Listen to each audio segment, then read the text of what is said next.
In the summer of 1914, Europe stood at the peak of its power, wealthy, confident, and armed to the teeth. Empires stretched across continents, factories roared with production, and nations believed that war, if it came, would be short and glorious. Few could imagine that within months, the world would be plunged into the deadliest conflict it had ever known. The roots of World War I ran deep. For decades, Europe had been simmering with tension. Powerful nations competed for land, colonies, and influence. Germany, newly unified and ambitious, challenged Britain's naval dominance.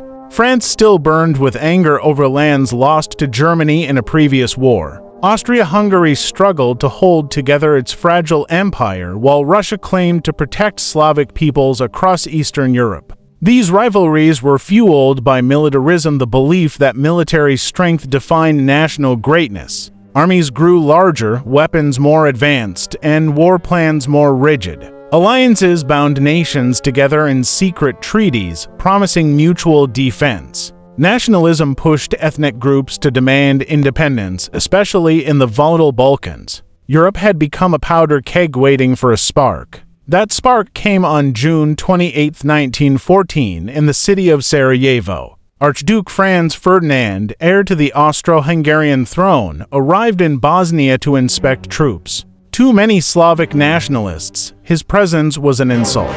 Bosnia was controlled by Austria-Hungary, but many of its people wanted freedom or union with Serbia. Among them was a young man named Gavrilo Princip. As the Archduke's motorcade passed through the streets, a bomb was thrown but failed to kill him. Hours later, in a twist of fate, the car took a wrong turn and stopped near a cafe. Princip stepped forward and fired 2 shots. One struck Franz Ferdinand. The other killed his wife, Sophie. Within minutes, both were dead. The assassination shocked Europe, but it did not force war immediately.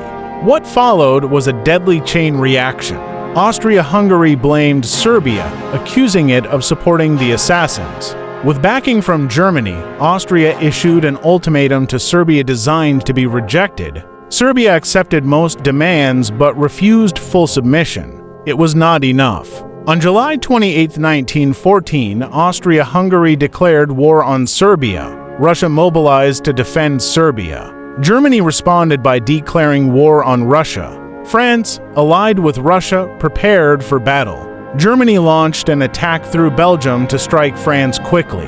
Britain, bound to protect Belgian neutrality, declared war on Germany. In just 5 weeks, a regional crisis had become a global war. Young men marched off believing they would be home by Christmas. Instead, they entered a nightmare of trenches, machine guns, poison gas, and endless slaughter. Old empires would collapse. New nations would be born, and the world would never be the same again.